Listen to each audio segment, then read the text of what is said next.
Hello. Can everyone hear me okay? Wonderful. This is a blast. Okay, next one. So I have now less than 7 minutes to teach everybody how to build a great brand. This is not an exhaustive list. So first of all, just a quick show of hands. Has anyone here heard of Finisterre? All right, okay, so we're doing an okay job. For those of you who haven't, we are a B Corp certified outdoor apparel brand based down in beautiful St. Agnes on the North Cornwall coast. We were founded back in 2003 by Tom Kay, our founder. He's still in the business today. And he was bobbing out at sea on a surfboard, waiting for the next set to come in, and he found that there was a gap in the market, especially for people like him who liked to surf in cold water. At the time, the surf industry was speaking all about Hawaii and Australia and California.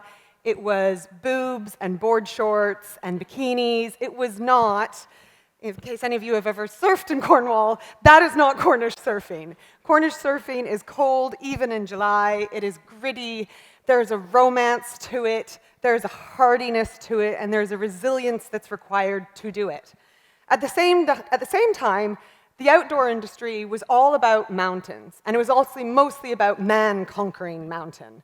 And so Tom felt as though there was a gap for both a surf brand that was actually speaking to cold water surfers and an outdoor brand that cared about the ocean rather than the mountain. On top of all of this, he wanted to do it in a way that didn't come at a cost to the very environment that he used and participated in. And so sustainability became one of our key DNA. What goes into a DNA? Like a spiral thingy. It was like part of our DNA. I'll go back to school after and find out what that term is. But sustainability was a key part of our DNA right from the get-go. So that's 4 minutes. I'm okay. So what actually makes a great brand? Audience participation. Just shout out, what do you think makes a great brand? Or makes a brand great? Values, yeah? Memorable, yes? Stories? Authentic? Consistency? Personality, yeah. Good product, absolutely. Emotion. It's got to have some soul. People actually buy it. Yeah, easier said than done. Absolutely. So, the brand is memorable. It's distinct. It has, in some ways, a control over pricing. So, people will buy the product, but they're also buying and attributing value to the brand. And there's definitely an emotional connection to the customer, which you see through cheaper acquisition, but also better retention and repeat rates. So now that we all, I think, are aligned in what a great brand is, top tip number 1, scale through a niche. So this is about finding the gap. I spoke about the gap that Tom found, cold water surf. Almost every other outdoor brand is about mountains.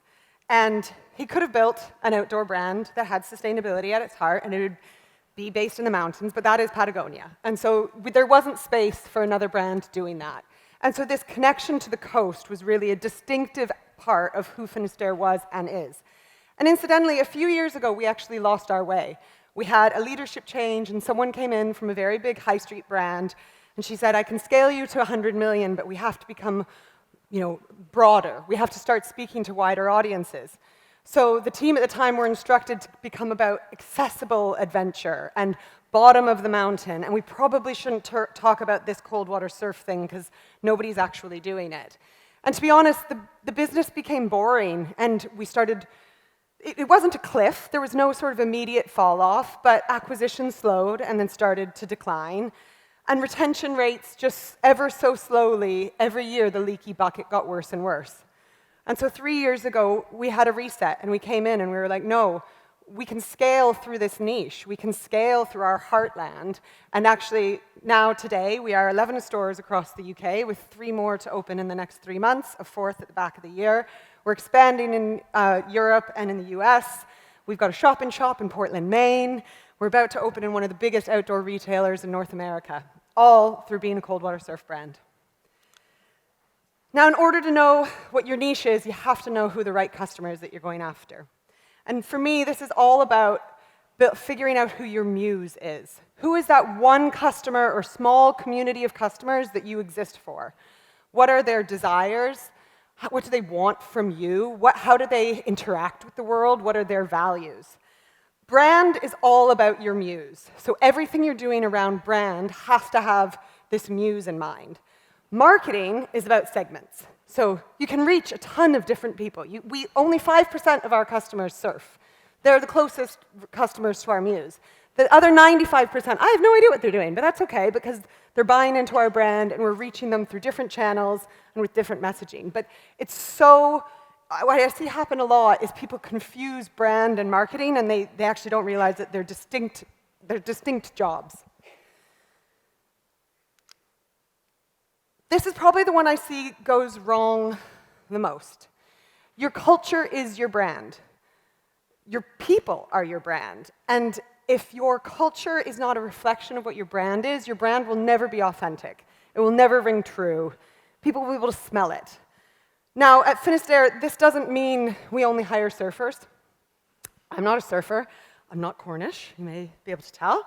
I actually find the ocean pretty scary. I grew up in the middle of Canada and only had lakes and have only just recently learnt what riptides are and scorpion fish. The wrong way. I learned that when that was a hard lesson. Boiling water you have to pour on your foot. That's nice. But my values are aligned with who we are. I have an inherent sense of adventure. I am inspired by the grittiness of the Cornish coastal life. And so it doesn't mean that you can't hire or that you should have an employee network that only look one way or only do one activity. But you do need to make sure that you're bringing people whose values and whose aspirations align with who you are as a brand. And oh my God, I only have 9 seconds, shit. Okay, I mean, anyone, who here is a B Corp? Anyone? Okay, a few, very small actually. Well, if you're in LinkedIn B Corp, you'll know the last 6 weeks have been hot ever since Dr. Bronner's, the highest scoring B Corp in the world, have announced that they are no longer going to be B Corp. And I wish someone from Dr. Bronner's was here in the room because I'd really like to have a fierce debate with them. But you need to have a purpose. But if your purpose for having a purpose is profit, then it's not a purpose. It's a marketing campaign. The purpose of purpose is purpose. That's Mark Ritson. That's not me. Like, it's so that you can look yourself in the eye. It's so that you can sleep well at night knowing that you care for the environment, that you care for your trans colleague, that as a woman, I know I'm being treated the same way as the men in my workforce. It's so that there's actually a world for us to still market to in the next 7 generations. It isn't a marketing campaign, and if you're doing it in order to drive your bottom line, then you're doing it wrong. So, I've totally run out of time, but how to build a great brand. Scale through a niche by finding your gap. Obsess over the right customer by knowing your muse. Brand starts within. Your culture is your brand. And have a purpose, but know what it's for. Thank you.